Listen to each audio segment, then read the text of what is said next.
Nesta edição especial do Jornal Nacional, nós temos a presença do 38º presidente da República Federativa do Brasil, Jair Messias Bolsonaro. Presidente, muito boa noite. Boa noite, Bonner. Boa noite, Renata. Primeiro, parabéns por essa vitória ampla nas urnas. Muito obrigado desde já por abrir as portas da sua casa para o Jornal Nacional nessa noite tão especial, de um dia certamente que foi muito atribulado e tem sido para o senhor. Nós já sabemos que, em primeiro lugar, o senhor deseja agradecer aos eleitores brasileiros e é muito justo. Por favor. Eu quero agradecer a todos que votaram em mim, pelo apoio, pela confiança, agradecer pelas orações também. Afinal de contas, ao longo de 4 anos, não só durante a pré-campanha, bem como a campanha, nós tivemos uma bandeira baseada na passagem bíblica, João 8,32. E conhecereis a verdade, e a verdade vos libertará. Está na hora do Brasil conviver com a verdade. Então agradeço esses que acreditaram na verdade e confiaram no meu nome nas urnas. Presidente, nesses poucos minutos que nós queremos aproveitar aqui à sua disposição para acalmar os ânimos que andaram tão acirrados ao longo dessa campanha. No primeiro dia, depois do segundo turno, o senhor disse aqui no Jornal Nacional que será um escravo da Constituição de 1988. No último sábado agora, na sua última aparição nas redes sociais, antes da eleição, o senhor estava com um exemplar da Constituição nas mãos e reiterou que todas as suas ações seguirão os postulados da Constituição. No seu discurso da vitória de ontem, o senhor disse que vai defender as liberdades e vai defender a democracia. Diante disso tudo, o que é que o senhor diria àqueles que ainda insistem em dizer que a sua eleição é um risco para a democracia? Primeiro, dizer-lhes que as eleições acabaram. Chega de mentira, chega de fake news. Realmente, agora estamos numa outra época. Eu quero governar para todos, como você bem disse, no Brasil, não apenas para os que votaram em mim. Temos uma Constituição que tem que ser realmente a nossa Bíblia aqui na Terra e respeitá-la, porque só dessa maneira podemos conviver em harmonia. Presidente, boa noite. Durante a campanha, o senhor já teve oportunidade de se desculpar por palavras mais fortes que usou em sua pregação sobre um projeto polêmico de educação sexual nas escolas.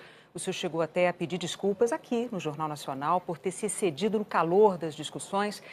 Numa outra ocasião, o senhor disse enfaticamente não ter nada contra os gays. Depois disse que vai lutar contra aqueles que querem dividir o Brasil entre homos e héteros, entre brancos e negros, entre sulistas e nordestinos. Há relatos concretos sobre pessoas que têm agredido gays, verbal e fisicamente. Na campanha, o senhor repudiou o voto dos que usam a violência. Como presidente eleito, o que o senhor diria para aqueles que ousem ser preconceituosos e agressivos contra outro ser humano apenas por serem gays? A agressão contra um semelhante tem que ser punida na forma da lei. E se for por um motivo como esse, tem que ter a sua pena agravada.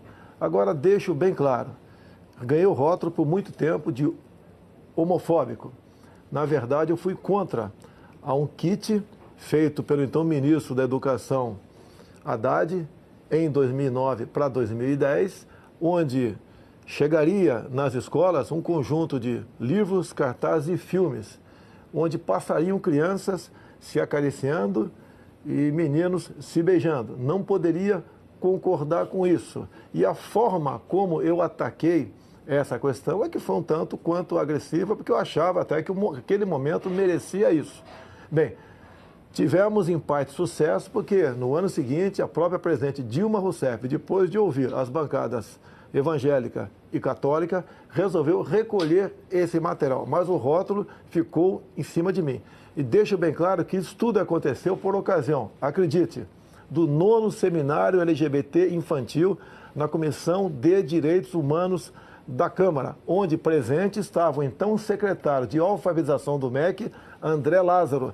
E os senhores podem pegar as imagens no YouTube, onde ele dizia claramente que passou 3 meses discutindo até onde a língua de uma menina entraria na boca de outra menina para fazer o filme Beijo Lésbico para combater a homofobia. Então, eu acredito que essa agressão contra a família e contra a inocência das crianças em sala de aula é que resultou, na minha forma, um tanto quanto violenta, concordo, para tentar demover o Ministério dessas cartilhas, desses filmes e desses cartazes. Presidente, o senhor sempre se declara enfaticamente, aliás, um defensor da liberdade de imprensa. Mas em alguns momentos da campanha o senhor chegou a desejar que um jornal deixasse de existir. É indiscutível que a imprensa não é imune a erros e nem a críticas. E isso vale para qualquer órgão da imprensa profissional. Mas também é fato que a imprensa livre é um pilar da democracia. Como presidente eleito, o senhor vai continuar defendendo a liberdade da imprensa e a liberdade do cidadão de escolher o que ele quiser ler, o que ele quiser ver e ouvir? Totalmente favorável à liberdade de imprensa. Temos a questão da propaganda oficial do governo, que é uma outra coisa. Mas aproveito o momento para que nós realmente venhamos fazer justiça aqui no Brasil.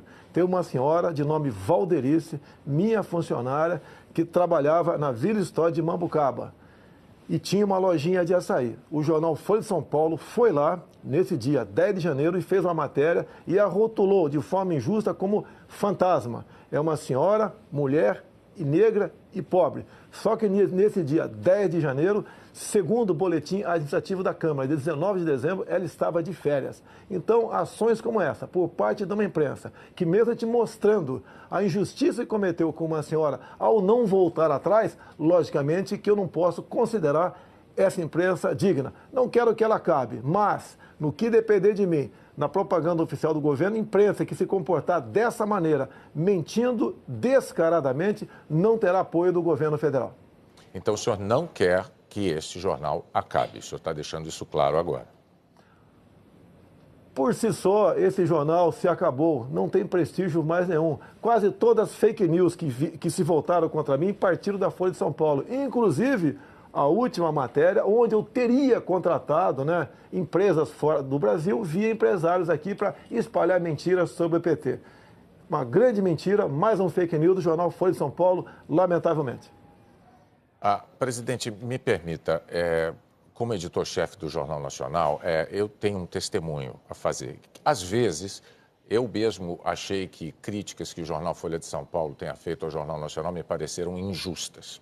Isso aconteceu algumas vezes, mas, para ser justo do lado de cá, eu preciso dizer que o jornal sempre nos abriu a possibilidade de apresentar a nossa discordância, de apresentar os nossos argumentos, aquilo que nós entendíamos ser a verdade.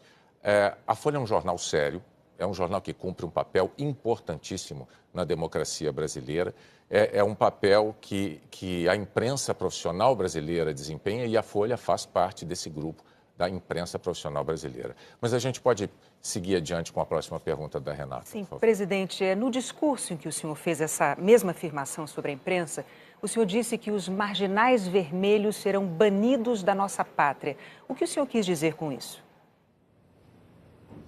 Foi um discurso inflamado, com a Avenida Paulista cheia, e, logicamente, eu estava me referindo à cúpula do PT e cúpula também do PSOL. O próprio Boulos, havia momentos antes, dito que invadiria a minha casa aqui na Barra da Tijuca por ela não ser produtiva.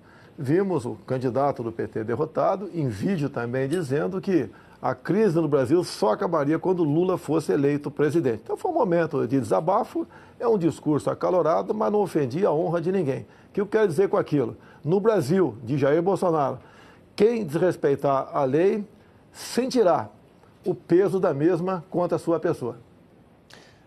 Presidente, essa campanha foi muito polarizada, todo mundo sabe, todo mundo notou, às vezes até dentro de famílias houve brigas, o senhor certamente tem conhecimento disso. Ontem, no seu discurso, o senhor muito corretamente disse que será o presidente de todos os brasileiros.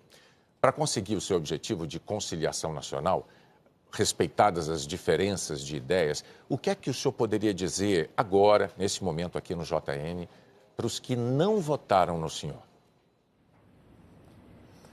Dizer a todos vocês que não votaram em mim que nós estamos no mesmo barco.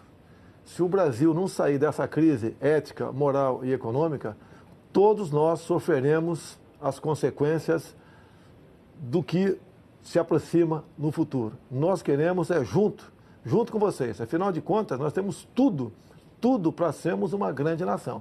O que está faltando é a união de todos, evitar as divisões. Essas divisões apareceram no governo anterior. Nordestinos, sulistas, brancos e negros, ricos e pobres, homos e héteros. Isso nós vamos evitar. Vamos tratar todos iguais. E eu apelo àqueles que não votaram em mim. Nos dê oportunidade agora de mostrar que realmente nós podemos fazer uma política de modo que a felicidade se faça presente em nosso meio no futuro. Presidente, uma última pergunta. O senhor disse há pouco à Record e ao SBT que pensa em convidar o juiz Sérgio Moro ou para o Ministério da Justiça ou para o Supremo Tribunal Federal. Qual dessas duas funções o senhor prefere para ele? Olha, o juiz Sérgio Moro é um símbolo aqui no Brasil. Eu costumo dizer que é um homem que perdeu a sua liberdade no combate à corrupção. Ele não pode mais ir na padaria sozinho ou ir passear com a tua família no shopping sem ter um enorme aparato de segurança ao teu lado. É um homem que tem que ter o seu trabalho reconhecido. Para mim, pretendo conversar com ele brevemente, já foi feita essa sinalização positiva, pretendo convidá-lo para o Ministério da Justiça ou, seria no futuro, abrindo uma vaga no Supremo Tribunal Federal, na qual melhor ele achasse que ele poderia trabalhar para o Brasil. É um homem que tem um passado exemplar no combate à corrupção. Em qualquer uma dessas duas casas, ele levaria avante essa sua proposta. E a corrupção tem que ser banida aqui do Brasil. Ninguém suporta mais conviver com essa prática tão nefasta.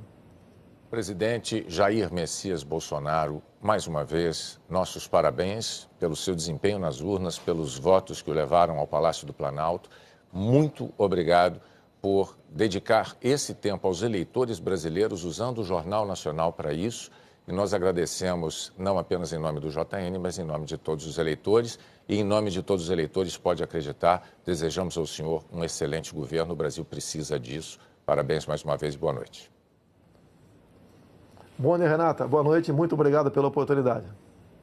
Boa noite.